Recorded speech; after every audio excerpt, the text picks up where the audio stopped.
Em estúdio para analisar as notícias do dia está, como sempre, às quartas-feiras, Pedro Ortigão Correia, da ASC. Pedro, muito boa tarde, obrigado por estares presente mais uma vez neste fecho de contas. Começando pela realidade nacional, já vamos à realidade internacional. Olhando para este anúncio feito hoje pelo Ministro das Finanças no Parlamento, alargou o prazo para, digamos, a devolução do investimento que o Estado vai fazer na banca através do Fundo de Recapitalização de 3 para 5 anos. Acaba por ser, e é a pergunta que se coloca nesta altura, uma medida que ajuda, é vantajosa para o setor?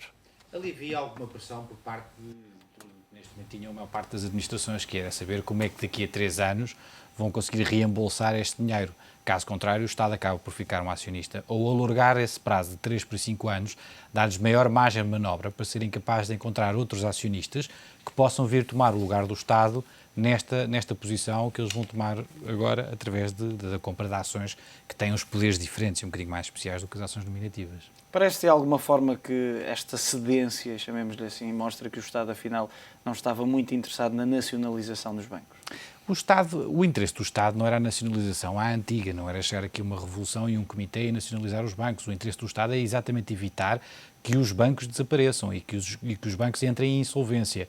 E a única forma de evitar isso é injetar capital. Como não existe capital privado mais suficiente para poder injetar no balanço dos bancos, vem o Estado e acaba por substituir os privados, porque ele próprio, através do mecanismo que tem para entrar no capital dos bancos, vai permitir que a situação financeira da banca seja ligeiramente mais confortável, ou em alguns casos até bastante mais confortável, caso não existisse esse mesmo capital. Isto vem exatamente do facto dos bancos não terem sido capazes sozinhos de encontrar o capital suficiente para fazer face à desvalorização dos ativos que eles tinham atualmente em carteira. Olhando para outra questão, e parece de certa forma um aviso por parte do Governo, que é a taxa que será cobrada. Diz Vítor Gaspar que vai ser superior aos 4% que o Estado português está a pagar pelo pedido de ajuda à Troika. Seria aceitável uma medida diferente, ou seja, um pagamento diferente, neste caso inferior àquele que o Estado paga para se financiar ele próprio? Não, porque senão estariam a financiar os próprios bancos, porque o próprio Estado vai ter que pagar por este dinheiro que está a pedir emprestado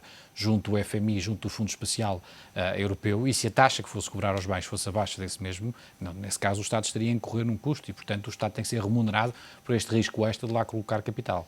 Parece que os banqueiros vão receber de bom grado este anúncio. Eu pensei que eles não terão outra alternativa, porque eles não foram capazes de encontrar capital privado para fazer face a estas necessidades que existem de reforçar os próprios balanços. E, portanto, vão ter que aceitar esta entrada de capital do Estado. E, enfim, isto agora é uma relação que eles terão que ter com os atuais acionistas de qual é que será a posição das atuais equipas de administração face a esta posição que o Estado os obrigou a tomar porque não havia capital suficiente. Olhando para o impacto que as ações, nomeadamente, não apenas, mas falando da Banca Nacional, têm sofrido nas últimas semanas, parece que depois de acederem a este fundo de recapitalização poderá de alguma forma aliviar estas pressões e até alguns receios que têm surgido em relação aos bancos portugueses? Alivia, vamos lá ver, este capital é importante, os bancos precisam de capitais próprios fortes, sobretudo numa altura em que os seus ativos se estão a deteriorar. E estão-se a deteriorar porque está a aumentar o incumprimento e porque o próprio valor que foi dado como garantia de muitos empréstimos concedidos neste momento começou a cair. Portanto, vai ser importante para o mercado esta mensagem da capitalização, mas mais importante ainda será o relatório que a Troika está a elaborar em relação à qualidade dos créditos. Esse sim vai ser um relatório extremamente importante e que vai apontar para situações de maior ou menor grau de insolvência. Pode evitar esta fuga que se tem sentido por parte dos investidores em relação aos títulos da banca? Enfim, os investidores reagem de acordo com a informação que vão tendo e neste momento a informação que existe da banca é muito opaca, nós não sabemos qual é que é a qualidade dos créditos que estão naqueles balanços, nós não sabemos na maior parte dos casos quais é que são as posições que a banca tem em dívida pública, alguns bancos fazem o disclosure, outros não fazem o disclosure e portanto é muito importante nesta fase para um investidor saber qual é que é o real valor da própria banca e o grande problema é que hoje em dia não temos informação suficiente. Dito isto, também é importante, quando se aplicam estas medidas, termos a noção de que, se elas forem demasiadamente restritivas, estamos aqui a colocar um problema à banca, porque a própria banca pode acabar por ser totalmente estrangulada. E se a banca for totalmente estrangulada, todo este mecanismo de transferência de liquidez para a própria economia deixa de funcionar, porque a banca o que faz é pegar num lado na liquidez e depois pegar nessa liquidez e cedê-la para quem a necessita.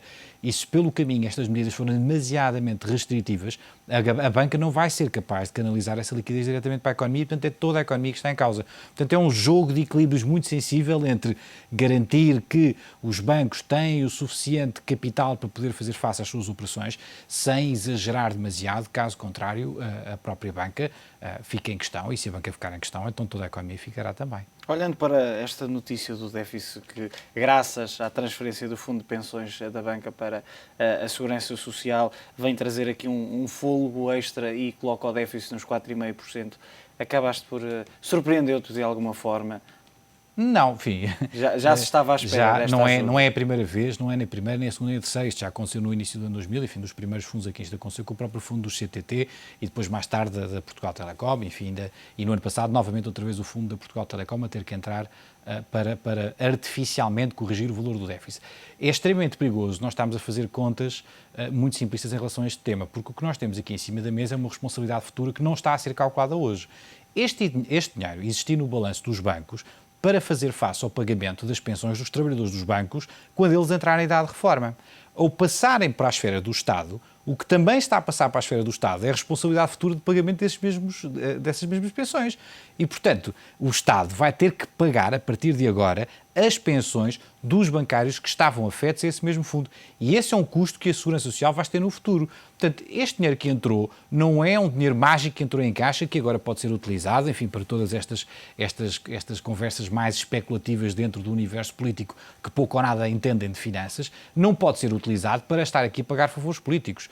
Este dinheiro que entrou era um dinheiro que existia e que estava capitalizado para pagar as pensões no futuro. Não é um extra que nós temos hoje em dia para poder estar a gastar naquilo que foi o consumismo habitual do Estado.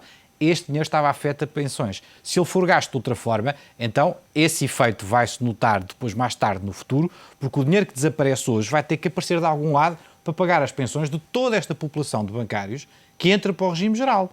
E, portanto, é uma conta que é muito importante fazê-la de forma correta, caso contrário, estamos a iludir as pessoas num erro. Não é? Até porque no próximo ano pode não haver estes extras e, apesar de supostamente o Governo ter conseguido atingir a meta do próximo ano do déficit este ano, no próximo ano poderá ter que fazer mais esforços e esforços mais sérios. É uma medida extraordinária, tal como o Governo indicou, é uma medida extraordinária. Se não tivesse sido tomada esta medida extraordinária, o déficit rondaria os próximos dos 8%. E isto foi uma medida extraordinária. Nós não podemos estar constantemente a encontrar medidas extraordinárias em cima de medidas extraordinárias. Tem que haver uma maneira de sermos capazes de equilibrar as contas públicas sem ter que estar consecutivamente a recorrer a estas medidas extraordinárias, porque elas por si, pela simples definição, por serem extraordinárias, não podem ser recorrentes. Não é? Ainda assim, Portugal acaba por receber um elogio de Angela Merkel, acaba por ser também mais uma saudação daquelas que têm sido habituais quando um dos países vai cumprindo com alguma coisa que seja pedida, perante tanto incumprimento, acaba por ser um sinal, mas achas que tem algum tipo de impacto nos mercados? Duas coisas. Eu acho que não tem impacto nos mercados, mas também vamos ser sinceros, é totalmente merecido, porque o esforço que foi feito em termos de organização das contas públicas e aquilo que foi pedido em termos orçamentais para o próximo ano é absolutamente extraordinário. E Portugal estar a ser capaz de cumprir estas medidas, o rigor com que desta vez o Governo está a atuar em relação às contas públicas é absolutamente extraordinário, porque o nível da derrapagem que nós assistimos nos últimos anos não tem comparação. Nós tínhamos uma dívida pública cerca de 60% do PIB e ultrapassámos largamente o valor dos 100%. E isso foi um erro dramático da gestão do anterior Governo.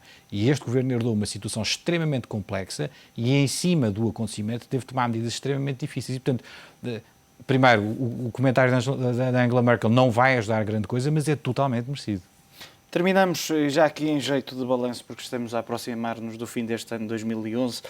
Terminamos aqui com um cabaz, chamemos-lhe de Natal, que não é nada favorável. Hoje tivemos o Instituto IFO a cortar as perspectivas de crescimento da Alemanha para o próximo ano. Temos a Espanha também, que se mostra num quarto trimestre muito complicado, o euro abaixo de $1,30 e o Banco Central da Noruega, que falávamos há pouco sobre isso, também a cortar as taxas diretoras, precisamente porque a economia começa a dar alguns sinais de abrandamento. Que balanço é que é possível fazer desta fase final deste ano 2011? Eu penso que será o princípio da mudança. Eu prefiro olhar para o copo meio cheio em vez de olhar para o copo meio vazio. É o princípio da mudança. Os mercados são soberanos nestas questões. E os mercados começaram a avisar destes problemas com muita antecedência, porque os mercados não são mais do que mecanismos de desconto de crescimento futuro e antecipam este tipo de problemas. E já há 1 ano e meio, quando começou toda a situação do problema da dívida, já os próprios mercados, antes dos políticos admitirem que existia um problema, os mercados foram o primeiro a fazê-lo através deste voto democrático, que é a opinião de todos a manifestar-se através da própria formação de preço. E neste momento o que nós temos é a visualização em termos económicos daquilo que os próprios mercados já vinham a descontar há mais de 1 ano e meio atrás. E, portanto, toda esta situação que nós estamos a ver do quarto trimestre negativo em Espanha, a primeira vez desde 2009, estamos a ver o euro a ser afetado com a cotação mais baixa desde o princípio do ano. Temos visto o banco norueguês a cortar as taxas porque tinha problemas de crescimento. Tudo isto não é mais do que a consequência de todo este problema financeiro e desta falta de governação e, sobretudo, desta falta de crescimento económico. Porque não nos enganemos, nós temos um problema que tem que ser resolvido muito rapidamente com estas economias que estão neste momento com as suas dívidas afetadas porque não foram capazes de gerir corretamente a sua dívida. Mas depois temos um problema muito sério em relação aos mecanismos futuros para resolver os mesmos tipos de problemas, caso eles voltem a ocorrer. Depois temos uma outra questão extremamente importante que tem a ver também com a própria solvabilidade do sistema, ou seja, será que os bancos têm capacidade hoje em dia para fazer face a este tipo de defaults, dada a complexidade dos produtos e dada a reduzida proporção de capitais próprios? Essa é uma questão muito importante. E a quarta e última questão, e essa sim é de longe a chave de todo este motor, tem a ver com políticas de crescimento económico. É muito importante que o mundo volte outra vez a crescer e que os políticos se centrem em tomar determinado tipo de medidas que não sejam para estancar este tipo de rupturas, mas que apontem mais para um caminho de crescimento. E isso passa por uma maior liberalização em alguns setores e, provavelmente, a regulamentação um bocadinho superior nos setores que acabaram por se tornar incapazes de se governarem sozinhos. E, portanto, acabamos um ano num copo meio cheio de o mercado estar cada vez mais próximo de chegar a uma situação de olharmos para o próximo ciclo. Pedro, pedia-te uma resposta rápida a esta última questão.